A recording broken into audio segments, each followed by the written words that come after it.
2019년 10월 영국의 가장 권위 있는 영화 시상식에서 80대의 미국 영화배우 제인 폰다가 공로상을 수상했습니다.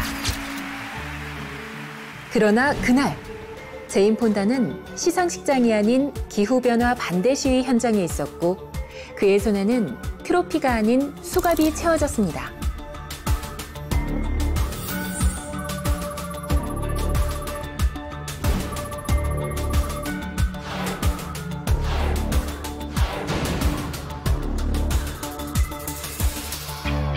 제인 폰다는 4개월간 위법한 시위에 참여했고 그 결과 매주 연행되었지만 시종일관 당당했습니다.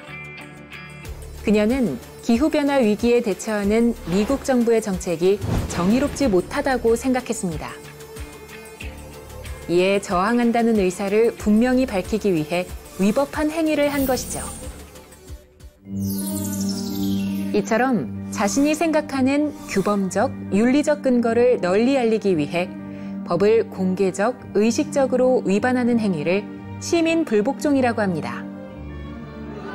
시민 불복종의 연원은 고대까지 거슬러 올라갈 수 있지만 주요 원칙이 구체적으로 기술된 것은 미국의 사상가 헨리 데이비드 소로가 펴낸 시민의 불복종에서였습니다. 우리는 먼저 인간이어야 하고 그 다음에 국민이어야 한다. 법에 대한 존경심보다는 정의에 대한 존경심을 길러야 한다. 불의한 정부가 또 다른 불의의 하수인이 되기를 요구한다면 나는 법을 어기라고 말하는 바이다. 1846년 소로 역시 감옥에 수감됐습니다. 6년간 성인에게 일률적으로 부과되는 세금, 인두세를 내지 않았기 때문이죠. 당시 미국은 여전히 노예제도가 시행 중이었고 강경한 팽창 정책을 펼치며 멕시코와 전쟁을 일으켰습니다. 소로는 이 같은 미국 정부의 정책에 반대하고 있었기에 세금을 내지 않았던 것입니다. 그는 감옥 안에서 그 누구보다 자유로웠다고 말합니다.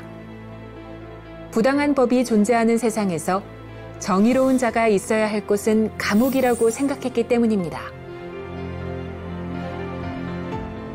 그렇다고 소로가 처벌을 감수한 시민 불복종만이 정당하다고 본 것은 아닙니다.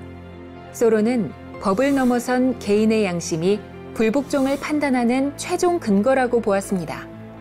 따라서 양심에 어긋나는 모든 불의한 법에 즉각적으로 저항할 것을 주장했죠.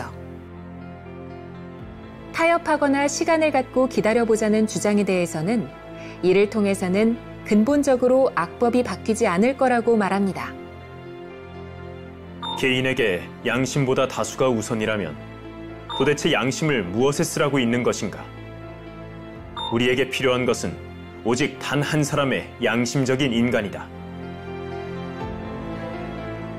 소로의 시민의 불복종은 후대에 지대한 영향을 끼쳤습니다. 간디의 비폭력 저항운동, 마틴 루터 킹의 흑인 인권운동이 대표적 사례이며 불의한 법이나 정책 앞에서 개인의 양심을 기준으로 용기를 낼 수 있는 사상적 배경을 제공했습니다.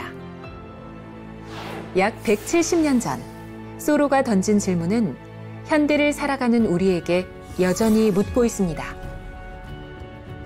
법을 지키는 국민으로 살 것인가? 양심을 지키는 인간으로 살 것인가?